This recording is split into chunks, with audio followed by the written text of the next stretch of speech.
Studio total records Delhi.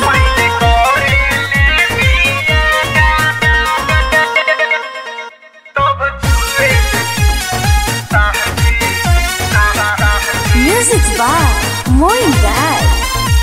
बनी को मसीने से परल बनी पीछा मैं के ना होई हम पूरी नहीं इच्छा।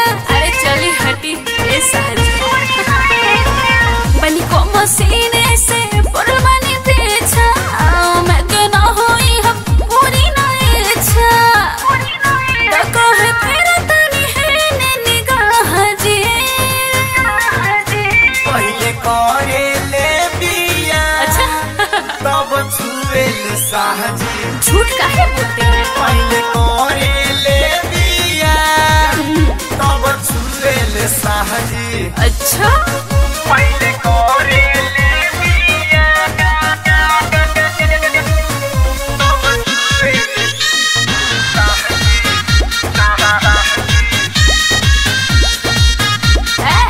नइखे भरोसा हमरा मर्द के जात पो कैसे यकीन करे हमरा बात पो। क्या समझे?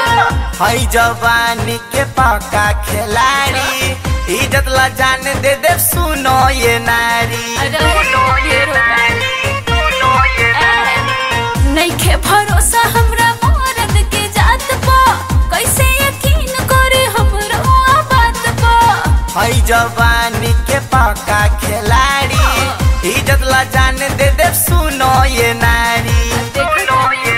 कहीं कोई दे बजी ना गीतवा जे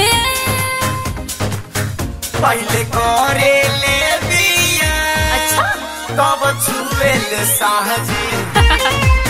पहले करे ले बिया तब छुए ले साहजी। सब कुली है बोलेला।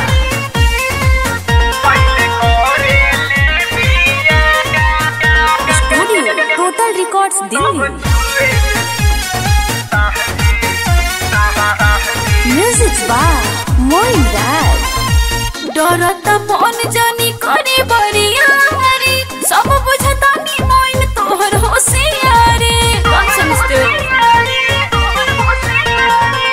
कोई ना बड़ाई सारा गौवा जानेला अंशु नाम होटे लोगवा मानेला। डरता मन जानी करे बरियारी सब बुझता नी मोइन तोहर होशियारी। करी ना बड़ाई सारा गौवा जानेला अंशु नाम होटे लोगवा मानेला। दसी छोड़ दे करे जानी चाह जे पहले करे ले बिया तब छुए ले साहजी। चल झूठा। पहले करे